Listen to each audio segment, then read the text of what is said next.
Streets of Rage 4 is a tribute to the legacy of one of the greats in the beat-em-up genre. Streets of Rage 4 is the proper sequel that fans have been waiting 26 years for.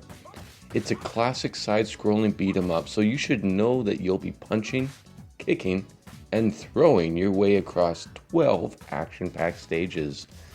This game has that classic beat-em-up feel with some new additions that should help it make it feel more modern.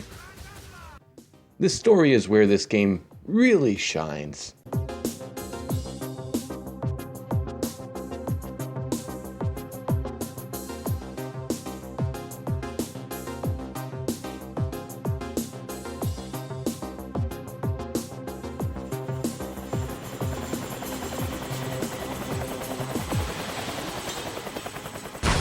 No, just kidding. It's a beat 'em up. I don't want some deep story with complicated characters and motivations. Nope, a paper-thin plot with corny dialogue is exactly what I want from this kind of game, and that's exactly what it delivers. Mr. X was the main villain for the original trilogy. He may be gone, but his children, the Y twins, continue his legacy.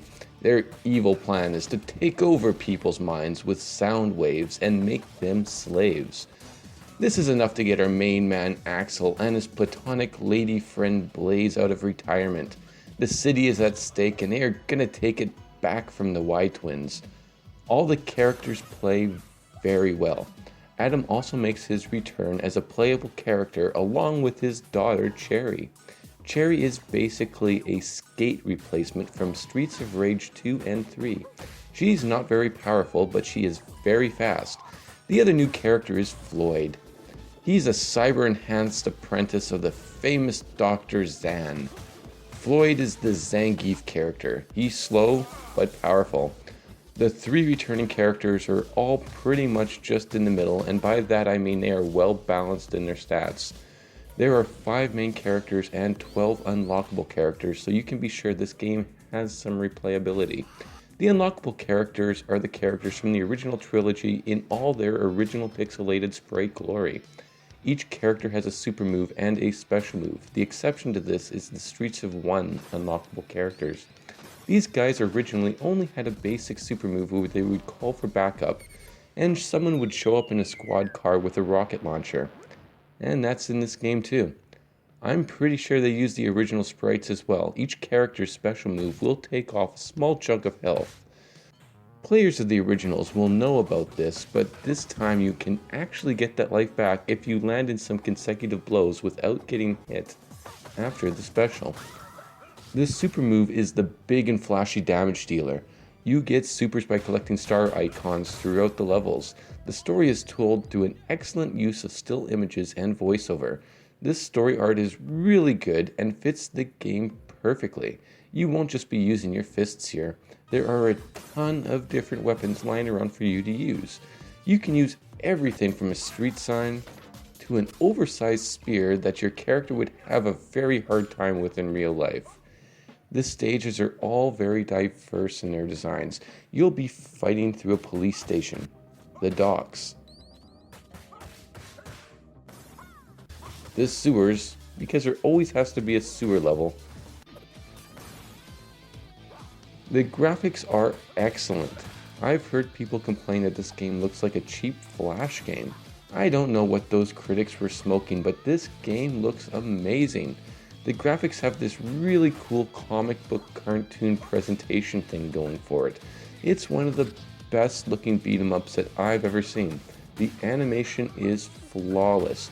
Everything is so smooth, running at 60 frames per second, and there's a good amount of personality baked into each and every scene.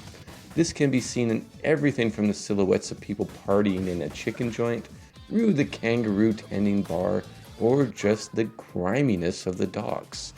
The best part is this is one of those timelessly good looking games. I bet it still looks amazing 30 years from now. That's the power of the hand-drawn art. Of course, this is a game that banks heavily on nostalgia. This is an old school style game, but it does have a few modern conveniences. Death no longer means game over, fool. Go back to the start of the game. You can restart the level when your character expires and even adjust the difficulty before each stage.